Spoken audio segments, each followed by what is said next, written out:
Hello, one and all. Welcome to a Galaxy Man Show interview show. For my guest today on my show is this incredible actor known by the name of Charles Terrier, who has been in occupation in 2018, and he's also in this new incredible series called The Legacies, which is a Vampire Diaries spin-off series.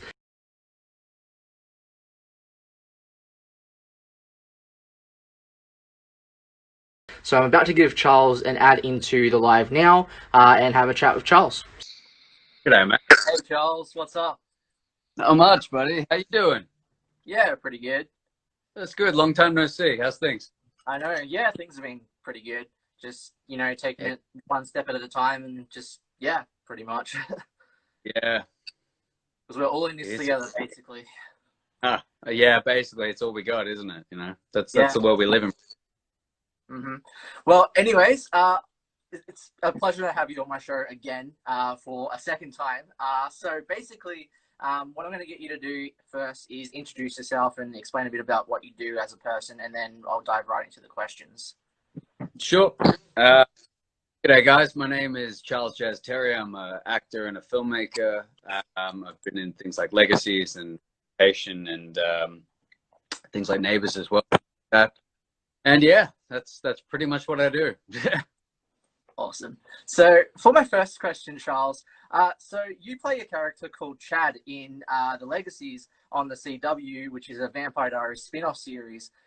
What was the process like in auditioning for Chad for the series?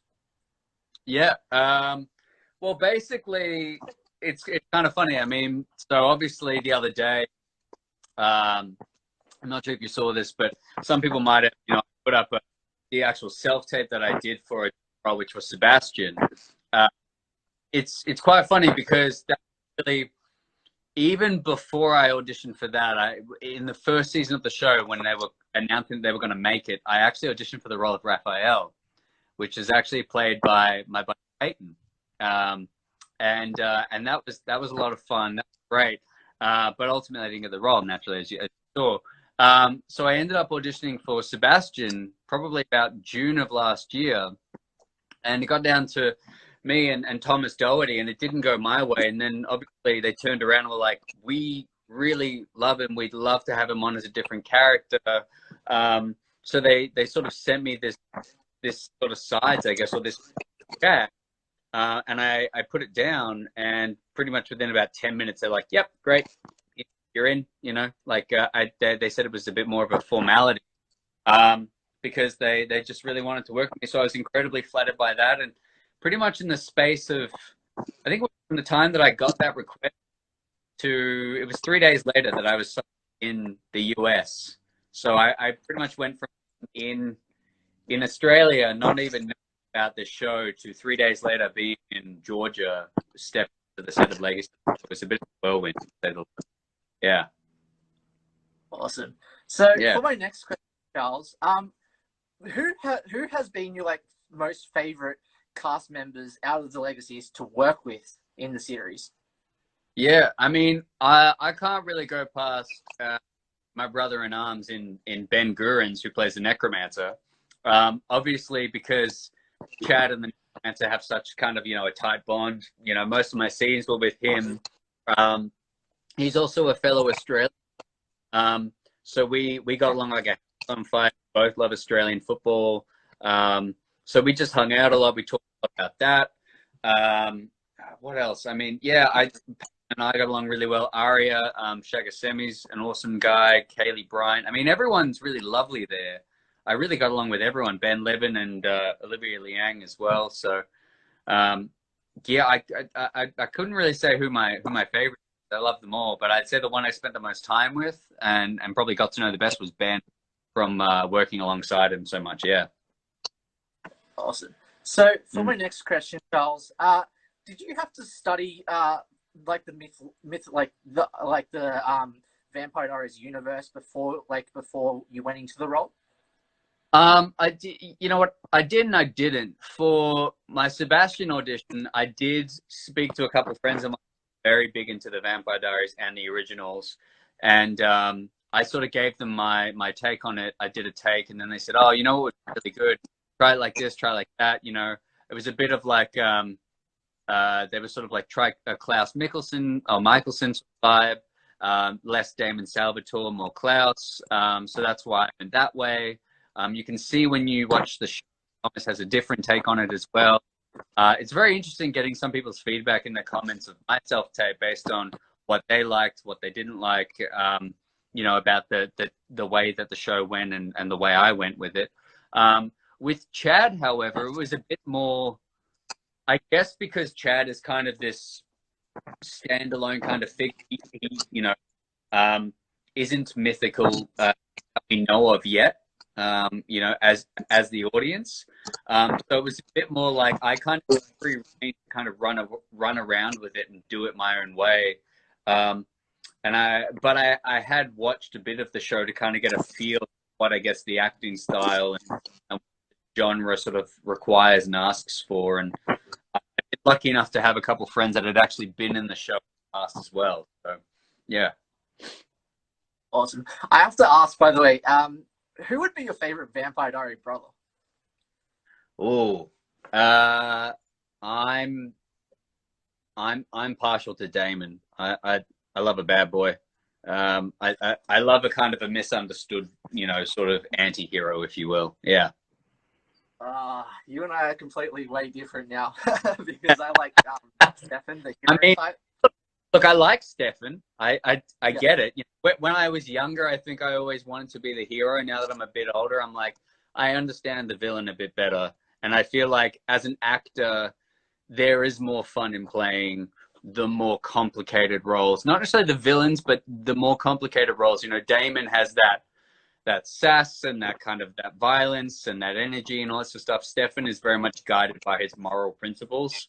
But, you know, any sort of character will give you an ability to, you know, stand and lead someone else's shoe. Yeah. Awesome.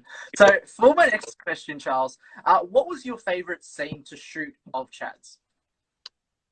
You haven't seen it yet. My favorite scene. I've seen it. Oh yeah, no. So in the last episode, before COVID-19 shut down shooting, there's a scene where I get to, without revealing too much, I get to pretend to be someone else, and I get to impersonate them basically. And it unfortunately, because COVID hit, they didn't get to finish out the season. We fell about 3 weeks short. So I'm not sure if you've seen that, but that's currently sitting in, I think, the editor's bay. Hey, Lee. Yeah, it's currently sitting in the editor's bay. And I look forward to people get to have a look at that because it'll be a bit fun. Mm. So for my next question, Charles, you were also in Occupation, another great film back in 2018. You were in as Jackson. If you could basically come back as Jackson, what would you want out of Jackson? Oh, that's a good question. I mean, look, Jackson had a pretty, you know, unfortunate but heroic sort of end, if you will.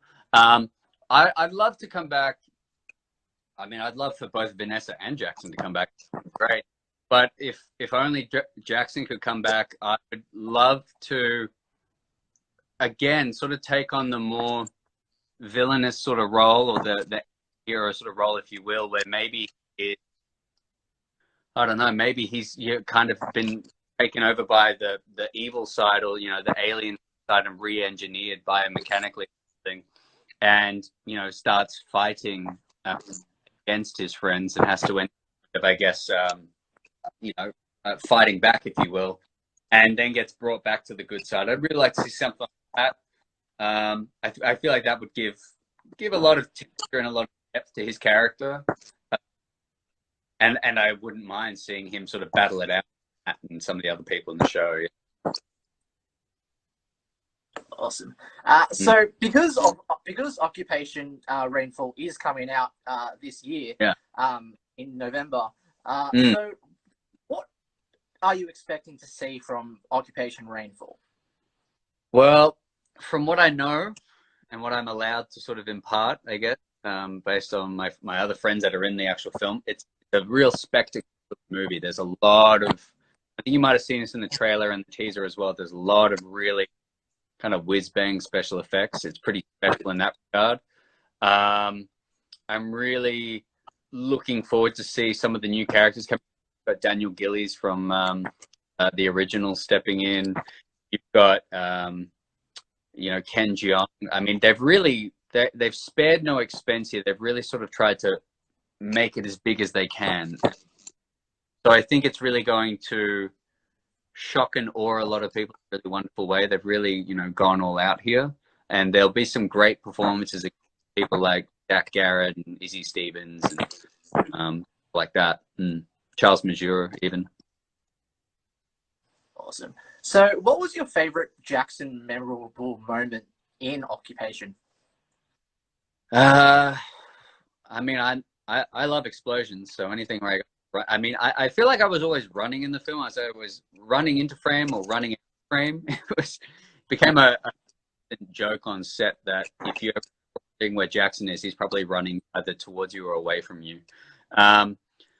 For me, my last scene, so, you know, without giving anything away, but the big, you know, explosion, I guess, if you will, that was probably one of my favorites in that it was great because it was challenging. You know, it was kind of like we spent all this time building it up and getting it ready, getting it ready and everything, and then we'd actually had a fire safety protocol go up in the what do you call it? In the, I guess you'd say the factory. So we had to leave the set and come. It happened again. So we had to leave the set and come back again. So I gotten ready for this big emotional scene like 5 times before I finally got to do it. So it was a really good test for me. So I enjoyed it in that sense. The other one would have been in the rain. And all you have to do is say the rain scene. People are like, oh yeah, I give it to him. Hi, Omar. And yeah, that definitely would have been it for me. Awesome. So for my next question, you're actually in this new series that's coming out, I don't know when, but like coming out soon, called Interface, and you play a character called Wyatt.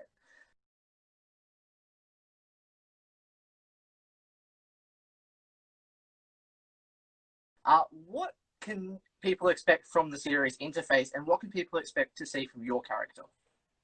I mean, so Interface is a great series that's kind of obviously with COVID, it had been held up a bit longer because, you know, obviously COVID had held up a lot. It's really sort of now starting to take shape. Part of it was held up because they're not just shooting in Australia, they're actually shooting in, I think, Taiwan. So they're kind of figuring out the different moving parts involved. But Wyatt is, you know, a very talented computer programmer who's kind of wasting attention, if you will, working in a day job. Like he works as a sort of an IT guy in a company. And so he's very much, you know, that's what he does by day, but by night he's hacking into government frames, trying to find out information about something that's very sort of dear and important to him. But I think what you're going to see there too is you're really going to have a kind of Mr. Robot kind of the James Bond sort of vibe. You know, you're going to have this kind of like grand scale meets human emotion type. There's a lot of it really blends a lot of sort of cyberpunk vibes in there as well. I mean, what else? Without sort of giving away too much, that's kind of what you got to look forward to. Yeah, bring back Chad. Awesome. So for my next question, if you could be in any current TV or movie, what would it be and why? Well, I think I'd love to be in Tenet because I do love no, I'm not leaving Legacies. Don't stress, fan. Hi Amy. But no, I'd probably say Tenet because I love Christopher Nolan. I love his work. I'd also love to be in the Batman because who doesn't want to be Batman? But I guess in terms of TV shows at the moment, I would love to be in something like either Brown or Stranger Things would be great. Shortland Street. Yeah, there you go. I guess closer to home, some of the Australian stuff that's coming, I think the new Thor movie being done by Taika Waititi would be awesome. I'm just a big superhero nerd, like, you know that, Jacob. Like, who isn't a superhero Yeah, nerd? Yeah. Awesome. So for my next question, Charles, what have you actually learned during COVID time? What have you learned about yourself during COVID? This is a really good question. I think for me, I was in Los Angeles when COVID kind of broke out. I mean, I was actually in Georgia. We were shooting Legacies at the time. And what unfortunately happened was it shut everything down, not just for us, but worldwide. Initially, I was thinking I was going to stay in Los Angeles. My family was like, I think you should come home because this could take a while. So I came back. My girlfriend was here too, and I want to spend very well, thank you.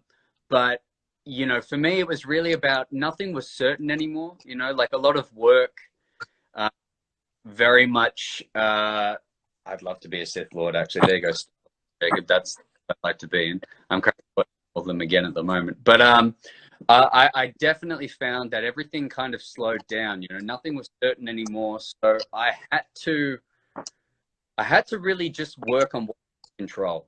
So that was my own work, my training, my mental health. I went through a real, I went through a real difficult time at the end of 2018, start of 2019, where I definitely start working on myself, try to become the person I wanted to be. So I've really keep that up during COVID and create a number of creative opportunities and creative outlets that, like I said, I can control. So I started a podcast called Stubborn Optimist. I've done a couple of other projects. I have done a couple of things in lockdown when we were still able to shoot things with friends. We're trying to, get to go to festivals. But in terms of that, a lot of it's just doing classes.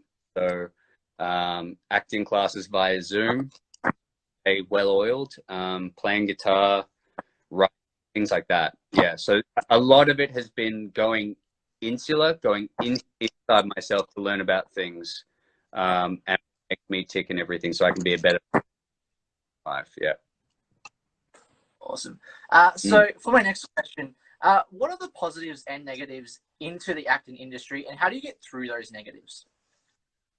That's another good question. I really like these questions, man. I mean, look, I think, thanks, Berg. I think one of the big things, the positives about, acting and the entertainment industry, obviously you get to do what providing you're doing it because you love it, like I do. I always wanted to play characters.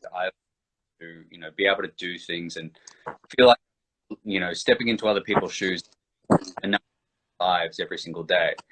So that's the positives for me. Obviously, the more successful you become, the more variety, fame, money you generally sort of get, and that's great. I haven't necessarily had all that come my way yet, but it will come in time. I guess the negatives are it's the uncertainty. You don't know where the next job is necessarily going to come from. You don't know. Sometimes you can, nail an audition or nail a self-tape and it goes your way or it doesn't go your way. You have to get very used to, they talk about the idea of rejection. It's not so much rejection. You learn the more you do it that you're never being rejected for a role if you don't get it. You're just not the people. And I know a lot of people could say, well, that's the same rejection. It just means you weren't the right fit. You might do the best audition but not get the job. You might do a great audition but you're not what they have in mind. So it's not really personal. It becomes just like you get the jobs you're meant to, you don't get the jobs you're not meant to. And you kind of learn through that a resilience. It is hard when you're putting so much out there and you're not getting, I guess, what you think you deserve back. I've had a couple things recently. I even had something earlier, due to COVID-19 restrictions, a job that I was set like been cancelled, which is a real shame. It may come back later, but you know, it's unprecedented time. So right now we're just like, that's the way it is, you know. So that sucks. Even a few weeks ago, there was something else I thought I was really close to. Unfortunately, didn't go my way, you know. So there can really personal sort of hits sometimes. You can really feel like the world's kind of against you when that happens, but you kind of have to take a step back and go, it isn't personal. These things happen every day to everyone. It's happening to me. And if you're passionate about something, if you really love it, you know, this is why I kind of made that podcast, Job and Optimist, because it's about being able to find a silver lining in every, you know, situation, even if it's inherently like, you can either be hopeful about a situation or positive, or you can be negative. And one of them's going to lead to more opportunities, and one of them's going to lead to more depression. You just have to decide which one you want to. So, yeah. So for my last question, Charles, what new projects do you have installed, like that you would like to announce on the show? Well, mate, I mean, obviously there was something that I was set to do, which has just been delayed or cancelled, unfortunately. Fingers crossed it comes back, because that would be great, but we're going to have to wait and see what happens with COVID, at least down in Victoria. I did do, like I said, a couple of things in isolation. A friend of mine, we made a short film called Companions that's looking at going to a couple of international film festivals. That's really exciting. It's COVID, I guess you'd say, specific. It's, you know, the kind of the trials and the tribulations they face. Interface is obviously another one. It's going to be next year, I believe. We'll start early year once the restrictions are kind of fully off. So that's really exciting. And Legacies, there will be another season. I can't do much. I don't know exactly as well what extent my role will be, because they still have to shooting out the last of season 2, start of season 3. But, you know, yeah, naturally, anything that's kind of was shooting will get back to shooting, but new projects have kind of been put on the back burner in the meantime, or have had to sort of reload, you know, because of the US can't necessarily shoot en masse at the Canada's going gangbusters at the moment. Australia's sort of doing, yeah. So there's a couple of exciting things in the work. Look out for Interface. Look out for Legacy. Out for Companion. But yeah, mate, that's really me. In the meantime, just kind of creating my work. Awesome. Well, I'm glad you're all doing well and safe, Charles. Everyone, definitely please go support Charles. He's such an incredible actor in person. So definitely go support Charles.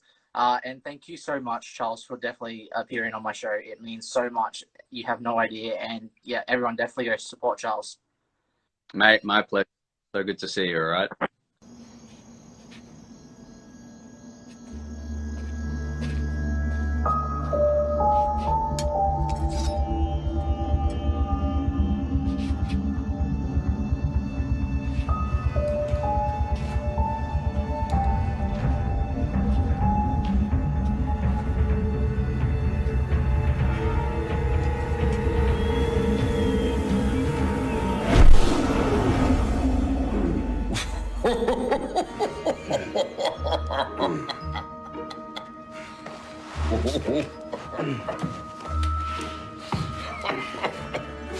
Oh, I didn't think you had it in you. You were talking about killing kids. I had to stop you. You can't stop me, Chad. You're not in control of yourself anymore. I'm not your friend. I'm your eternal master. Now, Neil.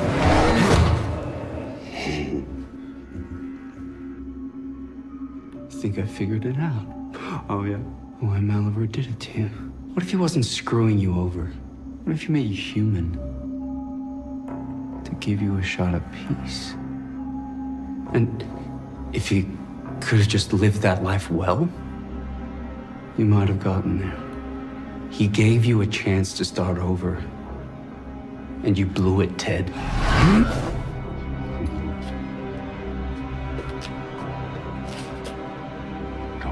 Never call me that again.